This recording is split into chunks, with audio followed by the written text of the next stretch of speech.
Hey everyone, Speedyfighter here, back again with another video. Hope everyone's doing good today. Now, I do have some Call of Duty footage in the background, but this video is actually not going to be talking about the gameplay or Call of Duty in general. I am going to be going over something pretty exciting, at least to me, and I'm sure to millions others out there. I'm going through the Game of Thrones Season 6 premiere. Now, I'm going to talk about it and kind of give my thoughts on it. So I'll be giving it a score between 1 and 10 at the end of the video, so stay tuned for that score. Now, one thing to note is if you haven't seen the premiere yet, I highly recommend clicking off this video and coming back to it once you've watched it, because there will be spoilers. I will be talking about what happens in the premiere, which again will also spoil other seasons as well. So if you're not caught up, again, this is your spoiler warning. Please leave the video and come back once you're caught up and you've watched the Season 6 premiere. Now, one thing to know about me is I'm a big Game of Thrones fan. It's probably my overall favorite show. I mean, I have a couple other favorites I love, Walking Dead being one of them, as well as like Breaking Bad, and so on and so forth. But I'd have to put Game of Thrones as my #1 TV show right now, and it's definitely deserving of it. I mean, they put a lot of work into it. Apparently, for this season 6, they've spent over $100 million just making this season, which is to me is insane. I mean, a lot of movies out there don't spend that much, so that's kind of cool. But yeah, so I was also really excited for this premiere because one of my favorite characters in the Game of Thrones series was just apparently killed off at the end of season 5. So I wanted to know what was happening. I've been reading the theories, so I'm hoping, fingers crossed that Jon Snow, if you don't know who I'm talking about, gets resurrected, or he goes into his dire wolf, and something happens where in the end he does come back. Preferably not as a White Walker, though. I know I've seen some theories of him coming back as a White Walker. I mean, that's kind of cool. I won't lie, but I'm really hoping he's the hero of the show. And yeah, so that really won't work out if he was a White Walker. Then he'd kind of become, I'd imagine, a villain. So I'm kind of hoping he comes back in one piece as a human, or like a demigod, or whatever the case may be. But yeah, so that's what I was really excited about. Been waiting for that. So now I wouldn't say we've got our answer, but we kind of have, and we kind of haven't. Now, the real question is Jon Snow dead? And I can answer you that. And all the actors and actresses have answered that. And yes, he is dead. He's officially dead. That doesn't mean he's not coming back, though. Just because he's dead, which I kind of assumed so. I mean, the guy got stabbed like 5 times and left in the snow just to die. I assumed he was dead. But that doesn't mean he can't come back, and the theories are he's going to get resurrected, so you never know. That hasn't been answered yet. So there's still that possibility, of course. His body is still intact. It hasn't been burnt by the people of the wall or anything like that, and it hasn't turned into a White Walker either. So, which, in my opinion, would make sense anyways. But yeah, so there's still that potential. So it opens up with Davos finding Jon's body, some of the Night Watch, Jon's friends in shock, and then one of the Night Watch is out to go find the wildlings, tell them about what happened to Jon, because obviously they owe Jon their lives. So kind of starts off with that, kind of what I expected. However, again, it just answers that he's dead, doesn't answer what's going to happen to him, whether he's going to stay dead or he's going to be resurrected. Then it moves on to Sansa Stark, and this is where it gets really interesting. Now, you got Theon and Sansa just basically trying to escape from Ramsay and the Boltons, and he sent off his men to chase after them with the hounds, and so they're running through this cold river, they're running through this cold forest, and then they finally get caught, unfortunately, by the soldiers. And here I was just like, oh, come on, no way, I don't want to watch Sansa or Theon get tortured anymore by Ramsay Snow. I personally hate Ramsay Snow. I'm sure many people do, which, the actor did a great job, because that's kind of what he's supposed to be. He's supposed to be a villain.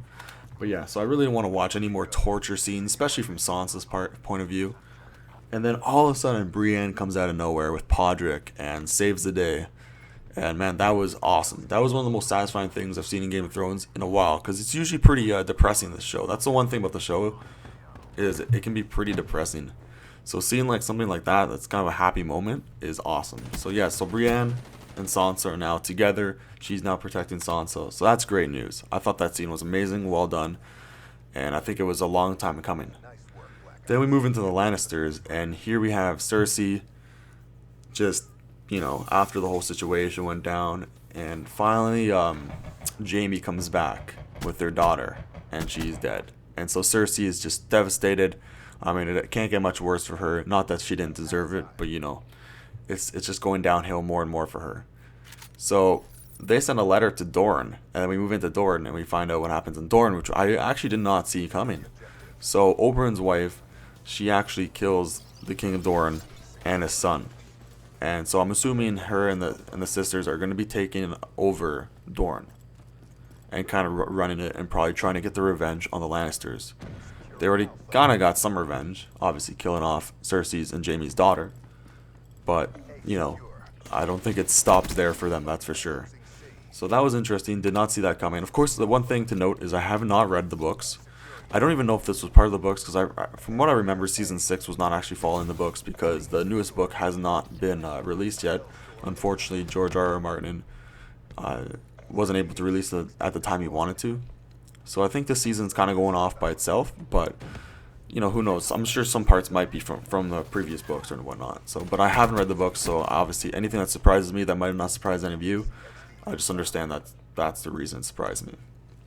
Then we get into Tyrion, and in all honesty, nothing too exciting went on with Tyrion. Just more of like people are trying to figure out how to survive now that, particularly the slaves, how to survive now that Daenerys is gone and possibly gone forever. And Tyrion is kind of just trying to rule over and take her place for now. So nothing too exciting in my mind happened, but it's good to get an update on what's going on with Tyrion because obviously he's one of the favorite characters. He's one of my favorite characters, so why? It's good to know what's going on with him. Then we move into Daenerys, and she meets the Dothrakis, and this was interesting. So they're kind of treating her like shit, and then basically, I think it's Khal Drogo's brother or someone that knows Khal Drogo. I'm assuming family member. He finds out by her that she was his wife, that Khal Drogo's wife. So they start respecting her, but now they're apparently going to be sending her to a place where all the widows of Khals go and just stay there and rot for the rest of their lives, apparently. So that's definitely not something Daenerys wants, being that she wants to, help the world out and rule the world at the same time. So it doesn't really work too well with her plan of what she's been trying to do throughout the series. So, and she's too strong of a woman just to be just some sad widow. She's definitely not a sad widow, that's for sure. So it's gonna be interesting to see what happens with that. I have a feeling she'll talk her way out of it or whatnot, but we'll see. We'll see what happens. And then we go back to the Wall. So I'll be honest, all I really wanted to know all I wanted to see in this episode was just Jon Snow. What's gonna go on with Jon Snow? That's what I cared about. Cause, like I said, Jon Snow's one of my favorite characters. He's the hero I wanted, but he's not the hero I deserve. There's some Batman reference there. But in all honesty, like, he's probably the most exciting character in the show right now. And the thing is, like, he's one of my favorite characters. So, like, I'd say Ned Stark was my favorite, then he died. Robb Stark became my favorite, then he died. And then Jon Snow kind of took over. Actually, I also really liked Oberyn. Even though he was in it for like not even a full season, he's a standout character for me. And then he died.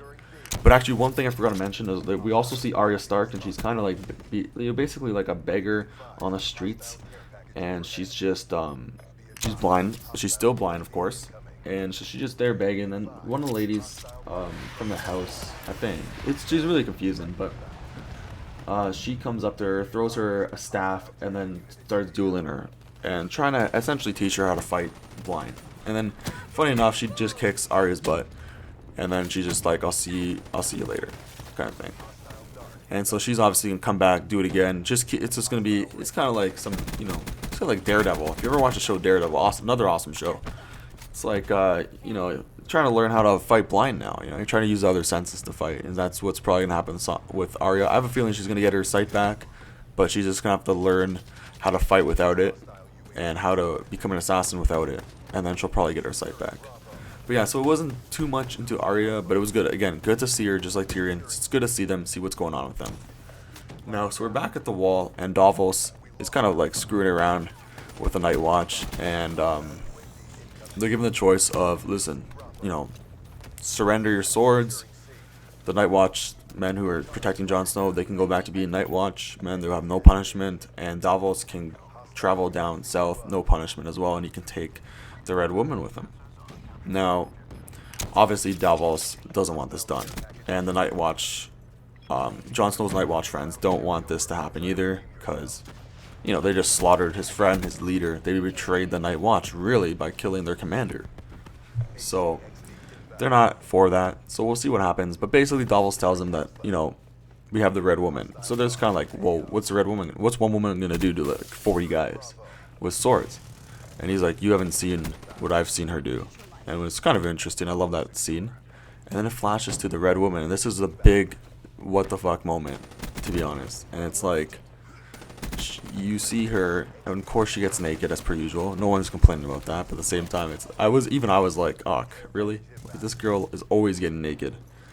But she takes off her necklace, and then you see her true self, and this is the big reveal, and this is why everyone's saying there's such a WTF ending, and it's because we find out that the Red Woman is like this century-old woman. She's like, almost looks like this wrinkly old, like Disney movie witch. She's like saggy, she has barely any hair, she just looks almost like a zombie.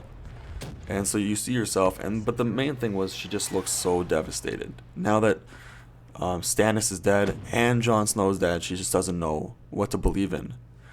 So for me, I'm just hoping she resurrects Jon Snow. So hopefully that ends up being the case. But anyways, the season premiere, I give it a 9 out of 10. I think it answered a decent amount for a season premiere. I didn't expect it to answer too much, again, because there's a lot more to the season so far. But definitely a 9 out of 10. Great season. Highly recommend checking it out. I'm sure I don't have to tell you guys that. Anyone who's a fan of Game of Thrones has probably already seen it, or probably going to see it within the day or two. Definitely not something that needs to be advertised to see. But I think this season could end up being the best season ever. I'm hoping there's a scene that's even better than Hardhome, so let's hope that happens. But either way, I'm really excited for this season. So yeah, so hopefully you guys enjoyed the video. If you did, definitely hit the subscribe button, also hit the like, and leave me a comment on what you thought of the show. Anyways, take care everyone. Peace out.